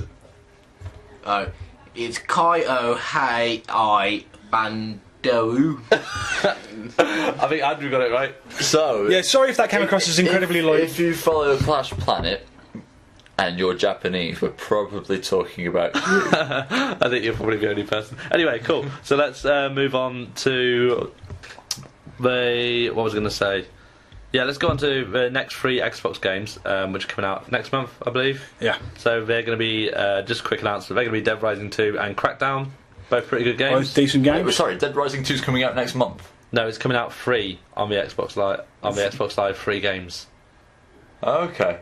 No, sorry, I got Dead Rising 3 is the one coming out really confused. That Dead Rising 3 is the one coming out. No, for that's Xbox not One. what I'm thinking. I thought you were on about Red Dead Redemption 2. I was like, wait, what? No, but that's a good link. I was going to talk about Red Dead Redemption 2. But Take-Two, who are the people who made Red Dead Redemption, have announced that they consider all their successful games to be franchises. So that means that it does look likely that Red Dead Redemption 2 will be coming out Yeah. in the near, well, not in the near future, but it will be At out some in the point. future. And they've which also- is awesome because I love that game. So And they've also trademarked Bully 2. Bully 2. I didn't play that. I never played Bully. Bully but was pretty good. I heard pretty good things Yeah, about it. Bully was so- pretty good. The thing with Take-Two is they want to start franchising their games because while they own GTA, and that's a huge seller, in between GTAs they have nothing, so they lose money every year between GTAs and then make it all back. Yeah, if they made another Red Dead Redemption, I'd buy it. Yes, I easily. didn't really like Undead Nightmare. That wasn't. It was okay. I just couldn't get into it. No, I mean, But it was okay. It was a nice little add-on. yeah, that's what it was. It was an add-on more than a separate game. But but Red Dead Redemption 2, I'd be up for that. Following the story of his son, maybe Possibly. that'd be good. Yeah. John Marston. Because we just saw his little bit right at the end of Red Dead Redemption 2, didn't we? So, Red Dead Redemption. So yeah, cool. And two last things. Star Wars Battlefront may be coming out 2015. I think that's what they said. Yeah, They've announced the date. people are going like, this should be sooner. No, it shouldn't. No, Take your time. They're going to coincide it with the movie. Ah, no, I like that. Perfect. Yeah, it was perfect for So that. it'll be a massive seller. Yeah. And then There's no way it was going to be a massive seller anyway. It's got Star Wars on it, and it Yeah. was good. yeah. But well, from the people who developed it, it looks really good. Yeah. So yeah, good news. I want them to take their time with it. I'm on your boat because I want it to be an awesome I'm half game. and half. I want it now, but I want it good, so I'm going to wait. And last but not least, we're going to talk about quickly the Bioshock Infinite DLC. So there's 2 DLCs. The first one is a multiplayer, I believe. No. Clash in the The Clouds. first one is a single-player, arena-based wave kind of like horde mode. Okay. It's called Clash in the Clouds. It takes place in Colombia. It's basically you go into an area in Colombia and they throw waves enemies at you, and they'll be like, to get a blue ribbon on this section, you have to kill everyone with headshots, or you have to kill everyone using a certain Can you weapon. play it with friends though? No. No? Okay, I thought it might be 2-player because you can play as Elizabeth, I think. That would be pretty sure. That would be the other DLC. I Okay, think. fair. That'd be burialless. But this Clash of the Clouds sounds a bit naff to me. It's Not really what Bioshock's made for. the thing is. Yeah, I agree. The thing is, Irrational Games, who made Bioshock Infinite, did the thing that everyone said should be done. People always say, don't cut anything out of the game. Don't make the DLC at the same time as you're making the game. It might as well be in the game. Yeah. And Irrational didn't do that. They were like, okay, we won't make it at the same time. We will make it as soon as the game is finished. We will start on the DLC. Yeah. For the last month, all I've heard on NeoGAF or even Eurogamer is, where the hell is the DLC? I've bought the season pass. Where is my DLC? Where is it? Where is it? Where is it? Well, you're either going to get stuff, more substantial stuff that may or may not have been cut out of the game. Yeah. That was made at the same time as the game, or you're going to end up with things like this over the short term, or if you're lucky, over the long term, you end up with things like Burial at Sea, which is the other DLC. which is the 2-part. Yeah, I haven't really read anything about it. That's the 2-part. That is a 2-part DLC starring Booker DeWitt and Elizabeth. But it takes place in different dimensions. Rapture, in Rapture, yeah. Which I is- saw the picture. which That was is Rapture. from the city under the sea from the original game. original Bioshock. Yeah. It looks really good, and I can't wait for it. I don't want to wait for it, and I don't want to. When I first heard that the first DLC is out now, and I heard out today is this, and then I watched the trailer below it, which was the trailer for the next piece of DLC. Yeah, You thought it that was coming out like confused that. me. But the first part of it will be played as Booker, and it'll be set before Rapture falls. Okay. The second part, which will be released sometimes before March next year. I'm really happy with this. Sometime before March next year, you will be able to play as Elizabeth in the second part of that DLC, and it'll feel more like a survival horror game. I don't understand how that timeline works, but I'm sure it will be explained. But what I'm really pleased about is what you were saying, that they've started making the DLC after they finish the game, because that really pisses me off when they just keep things behind. So we've got something else to sell you in a month's time. So I really like what they. I personally don't mind waiting 6 months at a time for DLC. I've been reading up on it because I was quite annoyed, and what I found out was publishers will give them a certain amount to make the game, and at the same time give them a lesser amount to make DLC, Right. and never the two shall meet.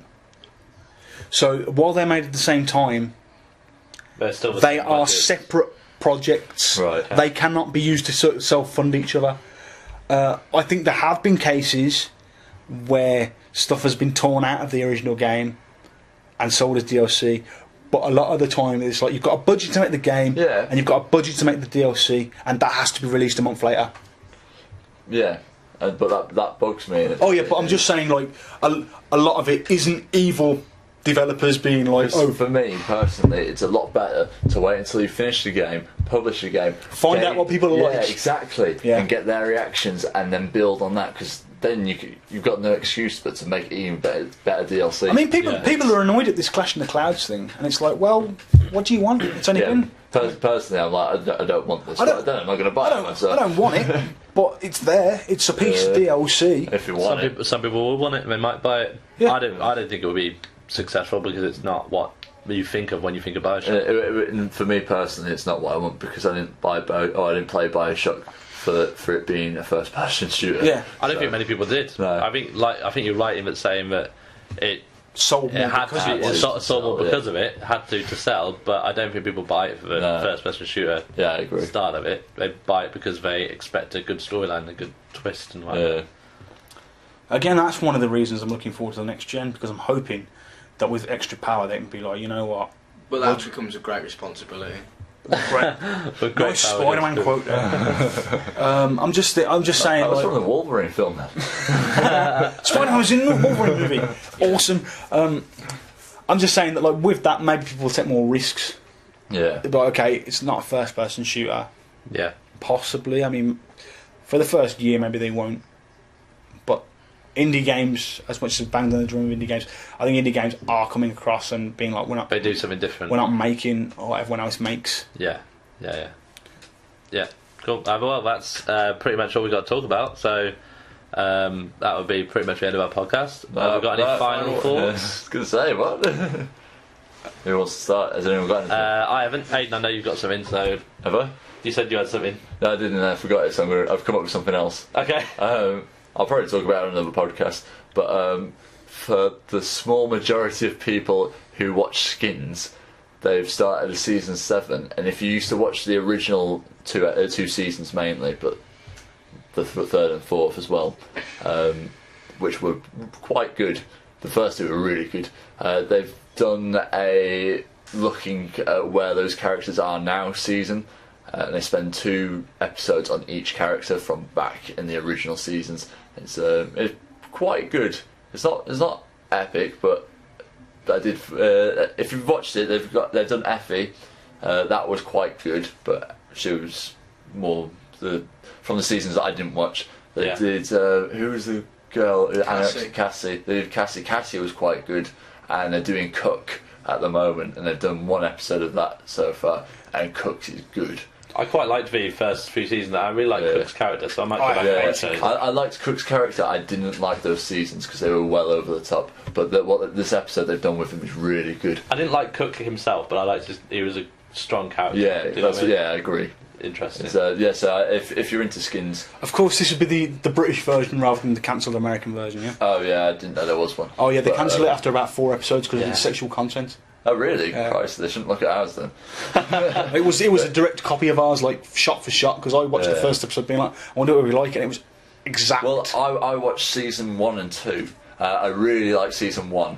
I loved season 2, and then season 3 they changed the new characters, and apparently they do this every 2 years. They change. And I watched this first season of season 3. I watched season 3, which was their reboot of new characters, and I didn't like it because it was very over the top. But I did like the characters, so it was. How does Skins get cancelled for sexual content when in America they have shows like True Boardwalk Empire, yeah, but True Blood, they're Spartacus? on cable. And they're not teenagers. It's teenage sex. This is like you're looking at 15, 16, 17. HBO's like buying Sky Sports, basically. You'd have to buy that. You have to opt into that. But yeah, no. If you watch the first 4 seasons, I suppose, then yeah, that's a word. Well, you can. I really recommend watching this season 7. Cool. I think that the American version of Skins was on MTV. That's how it was more widely available, and therefore caused more uproar. So yeah, that's my final thought. Look at that. And my final thought would be, if you want to have your say on this very podcast, we've set up an email address which is clashplanet@gmail.com. Oh, we got a new We got a new. Yeah, What? I had to set one up for other reasons. Oh, okay. So I'll have to add that to. I thought I'd drop this knowledge bomb on you guys. Yeah, right. Is the password still the same? Yeah. Okay, cool. If you want us to read out your questions and talk about what you want us to talk about, then let us know what you're up for, what you want us to talk about, because I'd be more than interested to hear what people who are. Yeah, definitely. And there are 7 of us that do the podcast in total, so there's no reason that one of us can't do whatever people request. Yeah. As long as it's not ridiculous. Semi-serious questions. Yeah. At least, please. No, I'll do the ones that aren't serious. Alright, I think we should make a knocking boots section and get people to write in their sexual stories. That's like Rebel FM. You don't want to do that. No, you know knocking boots from the IGN. Have you seen that? Yeah, I've seen that. But I don't know, but they should definitely send in letters. Dear Simon, my boyfriend. Yes. Send your Dear Simon letters in. I'll read them all out. Yeah. We'll give you crazy advice. Yeah, crazy advice. Nice arms and legs. Yeah. Speaking of arms and legs, Andrew, what's your final thoughts? Come autumn, build a longboat. No, build the longboat. Come autumn, sail east, then pillage in the grassy lands. thank you, Mike. I like that. Did Mike text you that to say that? No. No, what's that from? You've been hanging out with Mike for too long. It's Vikings, that is. Yeah. I just thought to say. I thought it was Vikings. Until they changed west because they'd already pillaged everything from the east. Okay, cool. I have a final thought, but I'm not sure if I'm allowed to say it. So it might cut here, but what about insert theme? Can I mention that? Yeah, you do it, man. Alright, cool. Well, me and my friend Martin, we do a show on YouTube called Insert Theme. So if you could all go to youtube.com/insert theme, you'll find out all about us there. How is your friend Martin anyway? My friend Martin is amazing. Our friend Martin, I should say. Also on top of that, you can do the same for Clash Planet. www.youtube.com/ClashPlanet. Follow them, get all of our videos. Subscribe on YouTube. Oh, subscribe, sorry. We've got Sports Day now, we've got the podcasts up, we've got Let's Plays, we've got Spoiler Casts, we've got, what's your new thing? Backlog Buster. Back what? Backlog Buster. Oh, Backlog Buster. Backlog Buster, tongue twister. Yeah, that is a little bit. Yeah, so we got quite a few things going up at the moment. We've got And we love your comments, so please keep them coming in. We'll answer your comments, and we will, do what you guys want. And Facebook.com/ClashPlanet, because that's where we put everything. And Twitter @ClashPlanet, where we should be putting everything. And we forget. Okay, cool. So until next time, thanks for joining us. Cheers. Bye. Bye.